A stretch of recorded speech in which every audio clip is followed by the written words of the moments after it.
Nongeye kubasuhuza nshuti mwese bakunze mudahwema kubana natwe mu makuru ndetse n'ibiganiro tugenda tubagezaho umunsi ku wundi. Reka nizere ko mumeze neza cyane ndetse reka nkomeze mbifurize umwaka mushya muhire wa 2024 uzababere uw'amata n'ubuki nk'uko Naomi nawe uyu mwaka umubereye mwiza cyane. So rero muri kano kanya nk'uko twabibasezeranyije tugenda tubagezaho amakuru agiye atandukanye abari gutrendinga hirya no hino.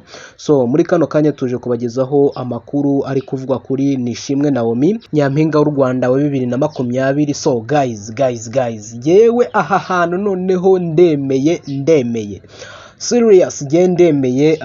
Naomi rwose atweretse ibintu bidasanzwe ndetse n'umukunzi we witwa Mike batweretse ibintu bidasanzwe kuko batubwiye yuko batangaje n'itariki y'ubukwe. Mbega ubukwe bwaba buryoshye we.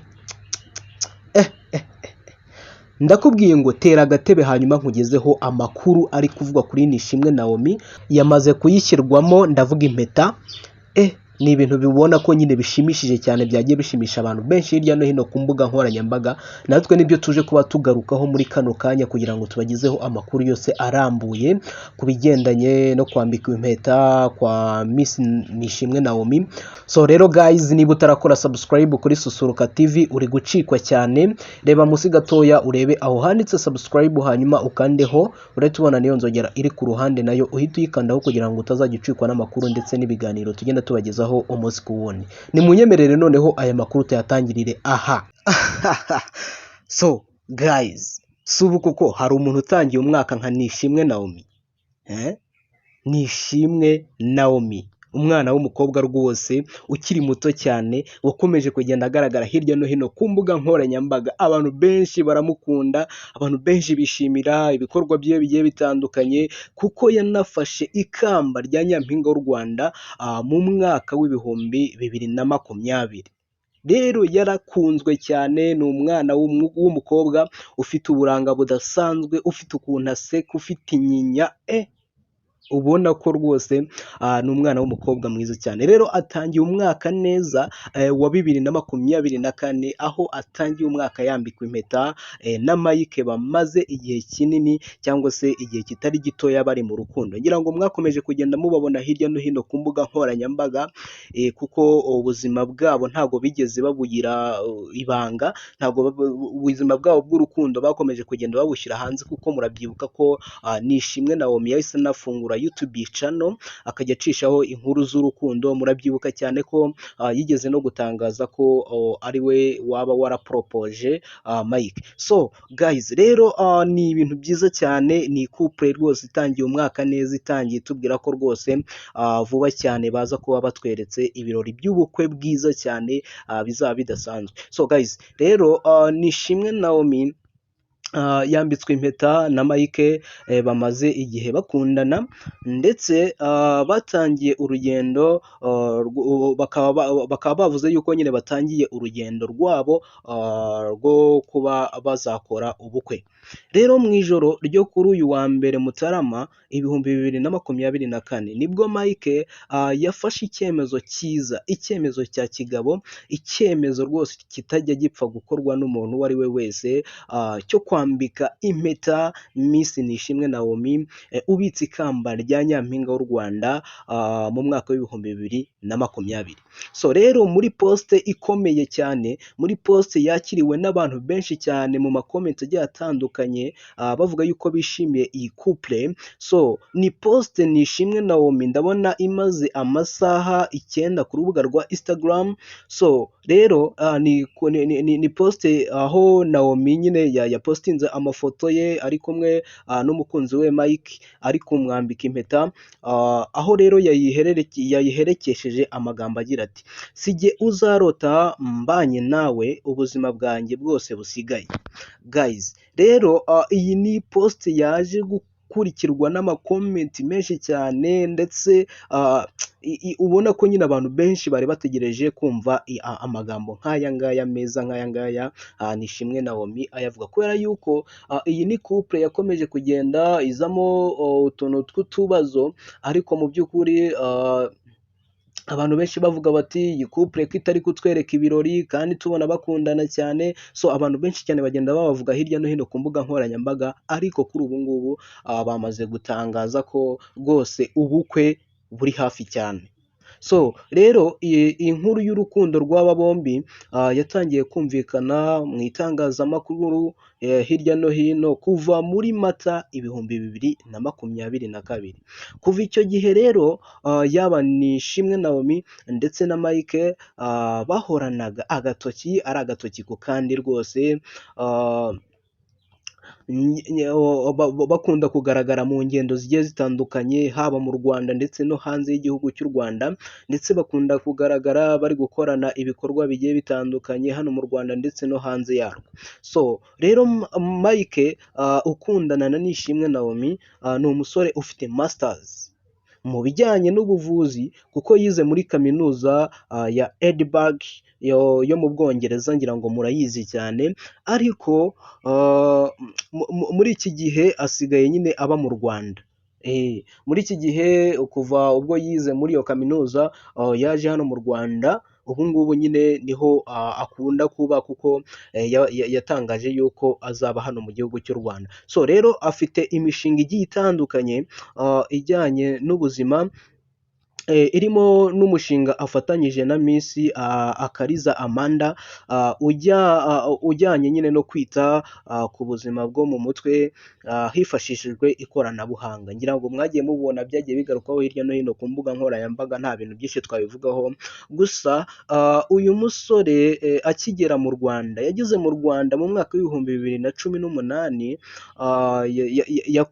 yakoraga nyine muri kaminuza y'u Rwanda nk'umuntu nyine uri kwimenyereza umwuga, aho yakoze igihe kingana n'amezi 4 yose. So rero muri Mata 2022, nyuma y'iminsi mike, Nishimwe Naomi yaje kugaragaza ko afite umukunzi.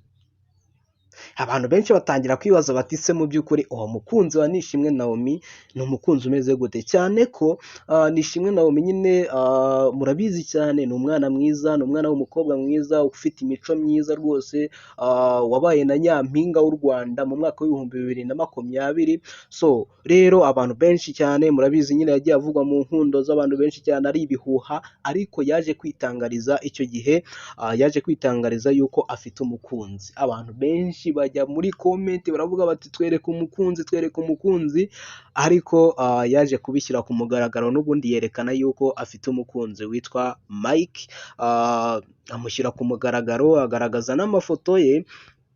Yatangaje ko rero yafashe umwanzuro wo gutura mu Rwanda. Ubwo ndi kuvuga Mike nyine yaje gutangaza ko yafashe umwanzuro wo gutura mu Rwanda, akazajya aba ariho akorera ibikorwa bye bitandukanye. So rero iyi nkuru yakomeje kugenda icicikana hirya no hino ku mbuga nkoranyambaga, abantu benshi bagenda bagaruka kuri iyi couple itangiye umwaka neza wa 2024, iri mu rukundo, ndetse batangaza ko nibura vuba cyane bari buze kutwereka ibirori bigiye bitandukanye bidasanzwe by'ubukwe. Ngira ngo nk'uko na Nishimwe Naomi yabivuze, wabonaga ko nyine ari proud y'ibintu yavuze, kuko wumvise neza amagambo yavuze rwose yagiye akora abantu benshi ku mutima, aho yavuze ati rwose sijye uzarota mbanye nawe ubuzima bwanjye bwose busigaye. Bishatse kuvuga ngo ubundi Naomi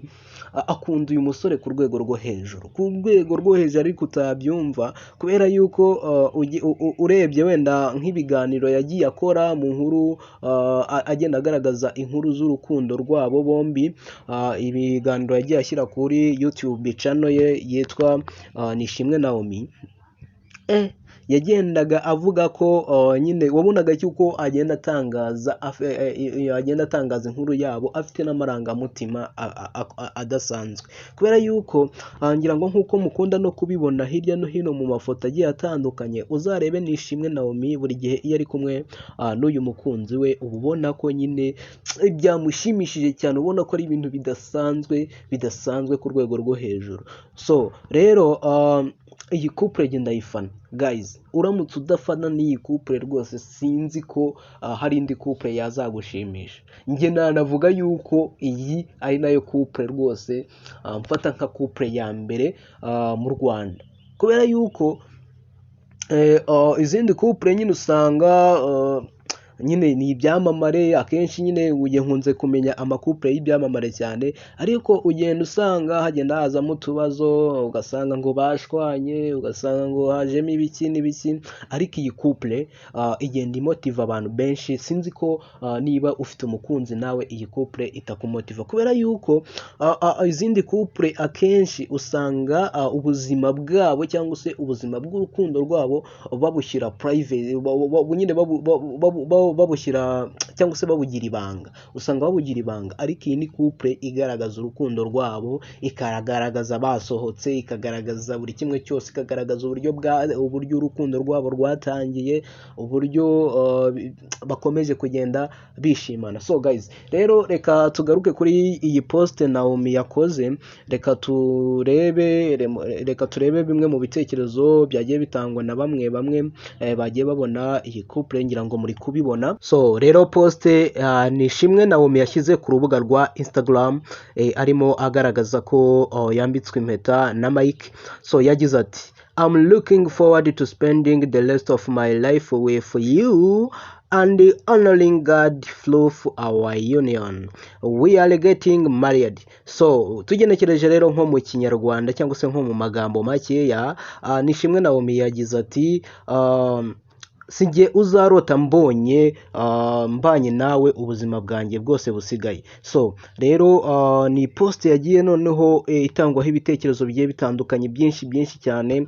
Abantu bagenda bamuhereza congratulation, ubona yuko ari couple rwose yari itegerejwe n'abantu benshi cyane, bari bategereje kubona ibintu nk'ibi ngibi.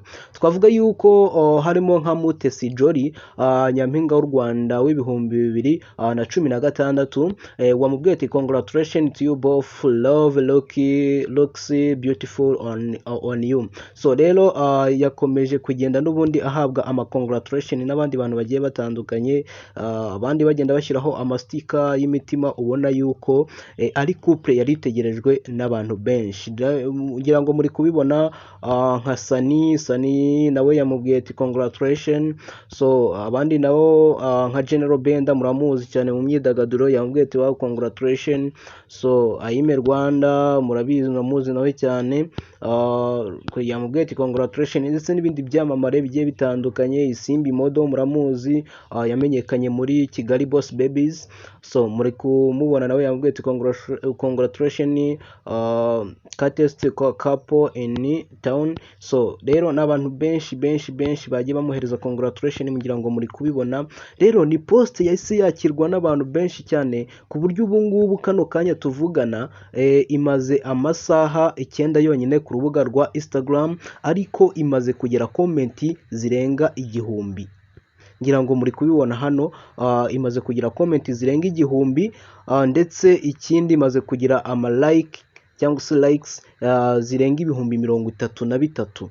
So urabona yuko ni iyi couple mu by'ukuri irakundwa cyane, irakundwa ku rwego rwo hejuru, kandi nanjye serious ngewe iyi couple ndayifana cyane kandi ndayikunda, kuko ubona ko n'abantu bakunda gushyira ubuzima bwabo hanze, kubera yuko nk'uko wenda nk'igihe ino couple yatangiye kumenyekaniraho mu mwaka w'ibihumbi 2022, murabizi ko byakomeje kugenda bigaragara, bakomeza kugenda bigaragaza mu mafoto agiye atandukanye, bafatanya agatoki ku kandi, ndetse na Nishimiye Naomi murabizi afite YouTube channel aho agenda acishaho inkuru y'urukundo rwabo, ndetse murabizi ko na Naomi hari igihe ajya avugamo yuko ari we wiporoporeje Mike kugira ngo babe bakundana. Ngira ngo mwagiye mubyumva cyane mu biganiro Naomi yagiye atanga. So rero ni couple ubona ko nyine iri kugenda ishimisha abantu benshi, ni couple itangiye umwaka neza. Mu by'ukuri muri uyu mwaka wa 2024 naho twaba navuga yuko twitegerejemo ubukwe bw'igitangaza, ubukwe buzaba ari ubwa Mike ndetse na Nishimiye Naomi wabaye nyampinga w'u Rwanda mu mwaka w'ibihumbi 2020. So guys, rero dukomeze tumuhereze congratulation, urabona ko ari couple nziza cyane, couple ikomeje gukora ibidasanzwe cyangwa se ikomeje kugenda yigaragaza. Urabona ko abantu bakomeje kugenda bayakira hirya no hino ku mbuga nkoranyambaga bavuga bati rwose congratulation.